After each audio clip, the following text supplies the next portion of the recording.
Hello दोस्तों, welcome to my YouTube channel. आज हम वायरिंग इंस्टॉलेशन और अर्थिंग से संबंधित क्वेश्चन पढ़ेंगे। कल हम क्वेश्चन 110 तक पढ़ लिए थे।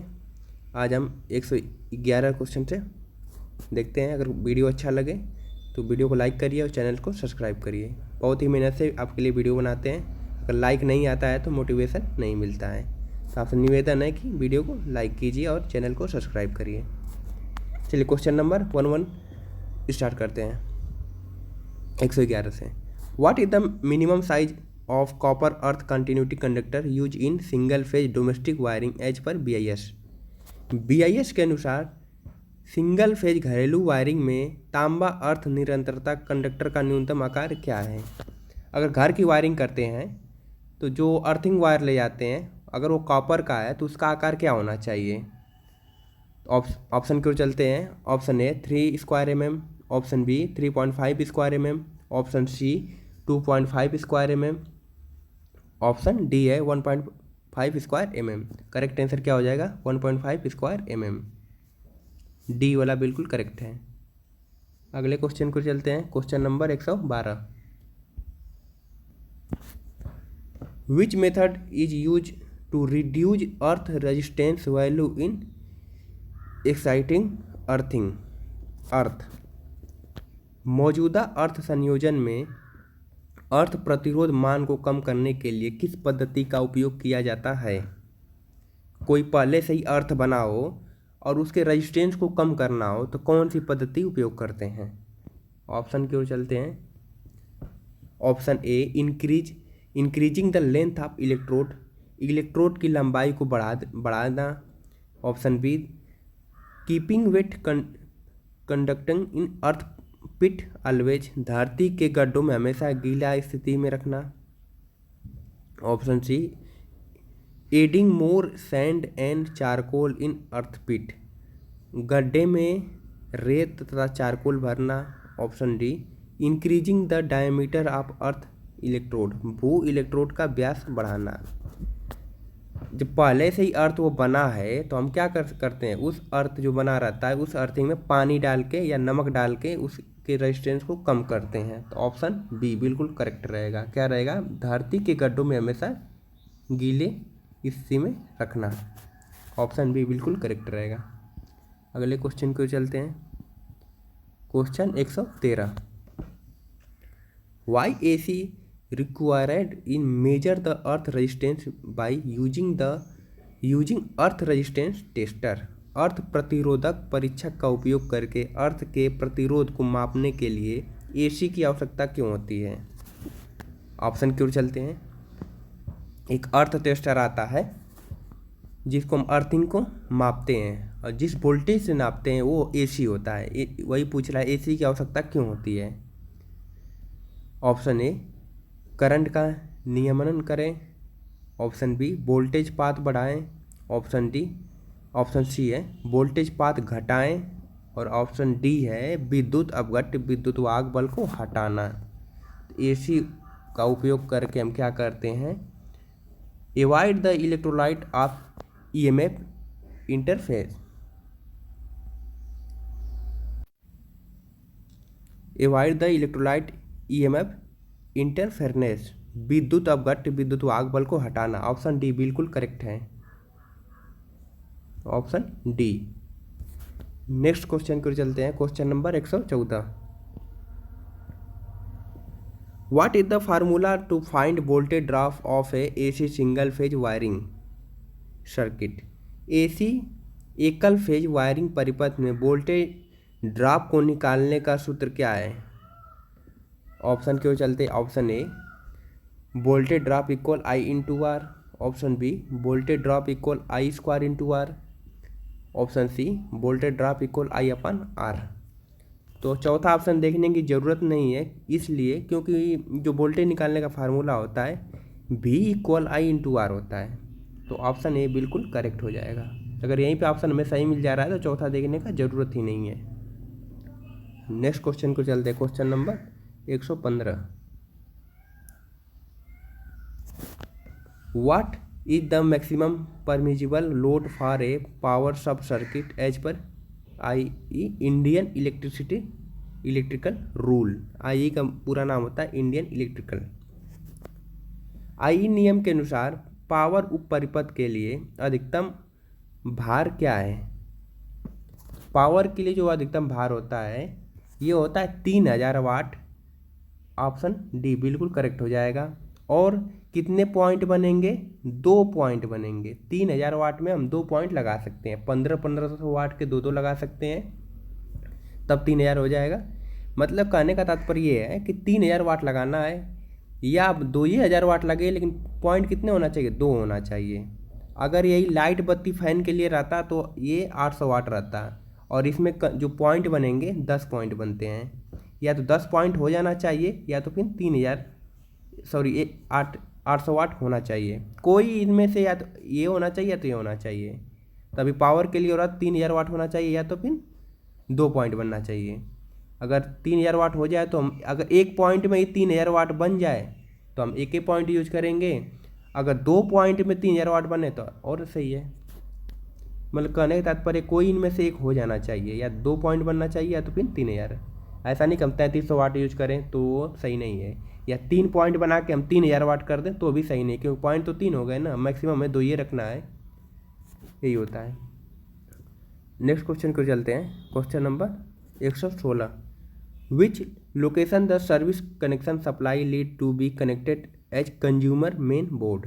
उपभोक्ता मुख्य बोर्ड सेवा में सेवा संयोजन आपूर्ति किस स्थान से जुड़ी होती है? जहाँ से भी हम लेते हैं आपूर्ति वोल्टेज, वो होता है हमेशा ऊर्जा मापी वाले जो लाइन आती है घर में, सप्लाई आती है, तो एनर्जी मीटर में आती है। एनर्जी मीटर के बाद से ही हम कोई सप्लाई यूज करते हैं। ऑप्शन इसका बिल्कुल करेक्ट हो जाएगा सी, एनर्जी मीटर वाली जो लाइन आती है, एनर्जी मीटर के बाद ही पूरे घर में लाइन जाती है। अगले क्वेश्चन को चलते हैं। Question number 117। What is the type of test in domestic wiring installation? घरेलू वायरिंग स्थापना में परीक्षण का क्या प्रकार है? देखिए यहाँ पे सब बनाया है। टेस्टिंग लैंप है। ऑप्शन की ओर चलते हैं। ऑप्शन ए ध्रुवता जांच, ऑप्शन बी निरंतरता खुला परिपथ जांच, ऑप्शन सी चालकों के मध्य कुचालक प्रतिरोध जांच, ऑप्शन डी चालकों एवं भूमि के मध्य कुचालक प्रतिरोध जांच। तो यह करेक्ट आंसर ऑप्शन ए हो जाएगा। पोलैरिटी टेस्ट है ये। नेक्स्ट क्वेश्चन को चलते हैं। Question number 118। What is the permissible leakage current in domestic wiring installation? घरेलू वायरिंग स्थापना में अनुमत रिसाव वर्तमान क्या है? जो कोई घरेलू वायरिंग होती है उसमें लीकेज करंट आता है, जैसे कि हम मैगर से उस लीकेज करंट को मापते हैं, तो वो लीकेज करंट अधिकतम कितना होना चाहिए? तो इसका करेक्ट आंसर हो जाएगा ऑप्शन डी। ऑप्शन डी बिल्कुल करेक्ट है। होता है 1/5000वां भाग। अगर मान लीजिए कि उस परिपथ में 1 एम्पियर की धारा बहेगी तो लीकेज जो करंट आती है होना चाहिए 1 एम्पियर का 5000वां भाग होना चाहिए। इतना कम होना चाहिए लीकेज करंट। अगर 2 एम्पियर की धारा बह रही है तो 2 एम्पियर का 5000वां भाग कर दीजिए, इतना आना चाहिए। अगर इससे ज़्यादा आ रहा है तो उस परिपथ को हमें चेक करना चाहिए फिर से कि वो हमें कहाँ से दिक्कत फॉल्ट है। क्वेश्चन नंबर 119 पे चलते हैं। Which formula is use to calculate the diversity factor? विविधता गुणांक की गणना करने के लिए किस सूत्र का उपयोग किया जाता है? इसका करेक्ट आंसर हो जाएगा डाइवर्सिटी फैक्टर का, हमेशा याद रखिए option C, diversity factor equal maximum actual load upon installation load. इसका फिक्स होता है फार्मूला, इसको याद रखिए हमेशा डाइवर्सिटी फैक्टर का। अगले क्वेश्चन को चलते हैं। Question number 120। Which instrument is use to test new domestic wiring installation? नए घरेलू वायरिंग स्थापना का परीक्षण करने के लिए किस उपकरण का उपयोग किया जाता है? अगर कोई घरेलू वायरिंग हो जाती है तो उस वायरिंग को हम एक मेगर आता है उससे हम चेक करते हैं। जो मेगर से हम चेक करेंगे तो वो बता देगा कि लीकेज करंट कितना से कितना होना चाहिए। तो तो चेक करने के लिए हम क्या उपयोग करें, मेगर।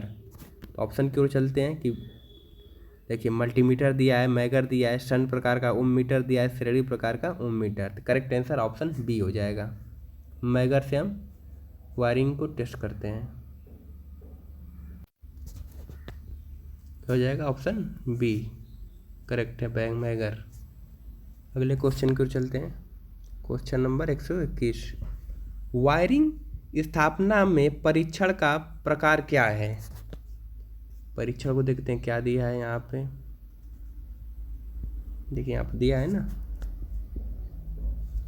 ऑप्शन की ओर चलते हैं। Option A polarity test, option B खुला परिपथ जांच, ऑप्शन सी है चालकों के मध्य कुचालक प्रतिरोध जांच, ऑप्शन डी है चालकों एवं भूमि के मध्य कुचालक प्रतिरोध जांच।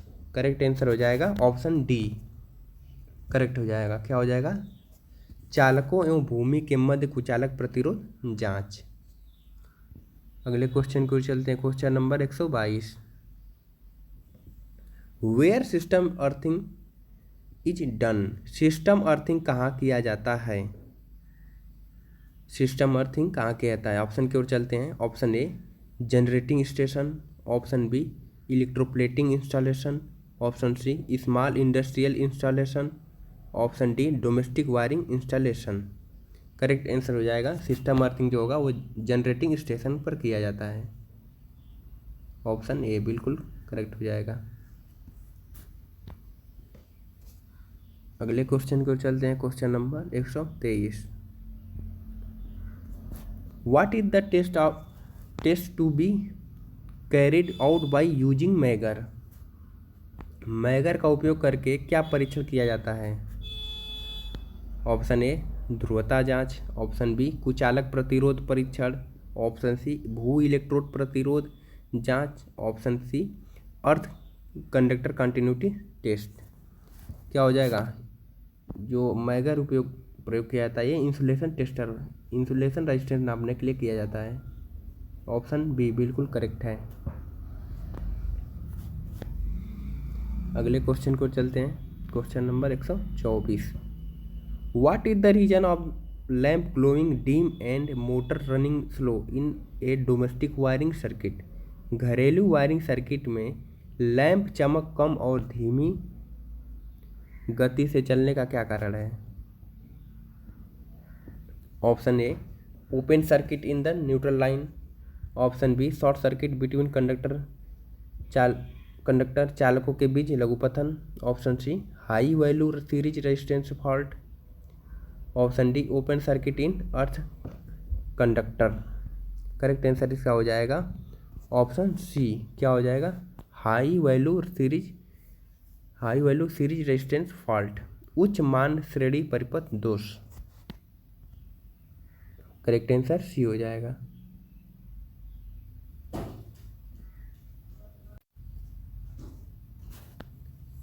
अगले क्वेश्चन को चलते हैं। Question number 125, which wiring installation the system earthing to be done.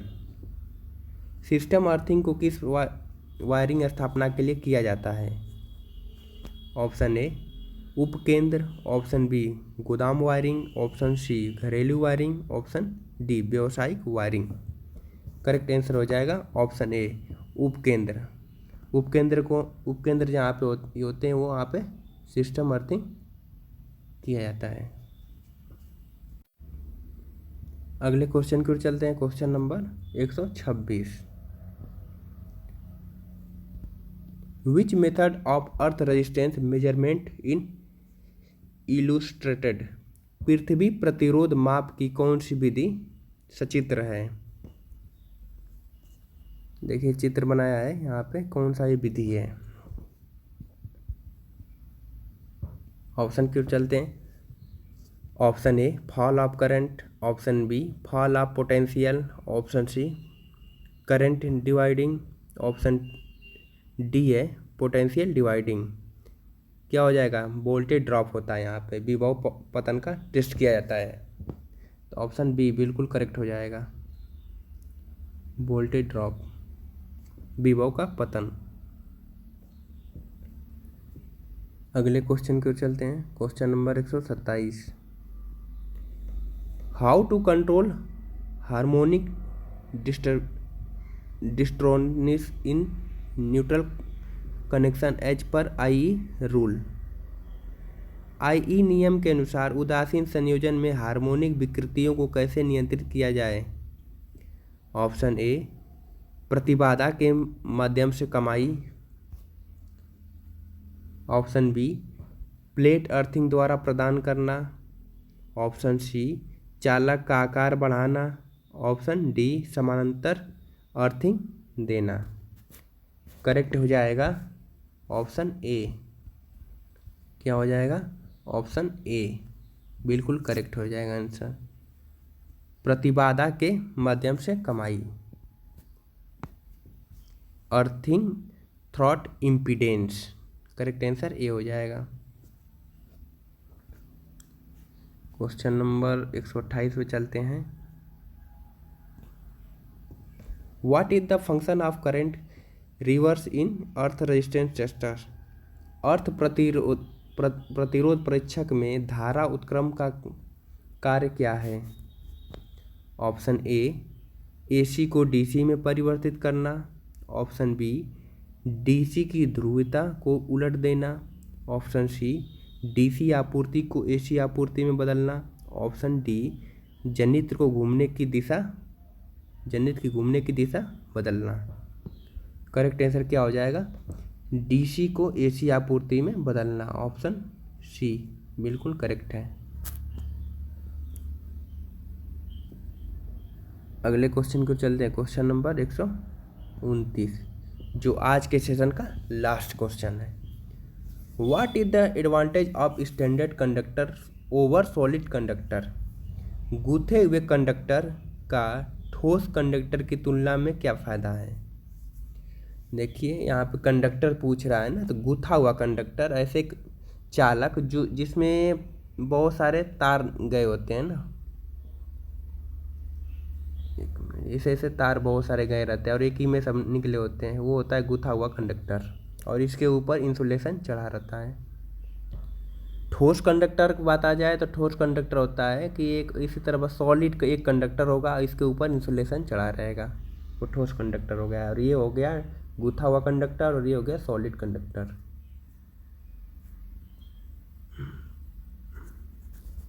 तो ऑप्शन की ओर चलते हैं।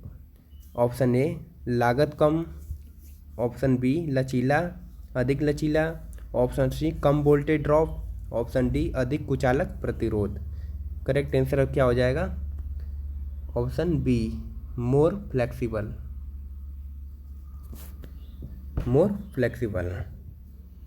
चलिए क्वेश्चन यहीं तक समाप्त हुए। इसके के आगे क्वेश्चन नेक्स्ट वीडियो में देखते हैं।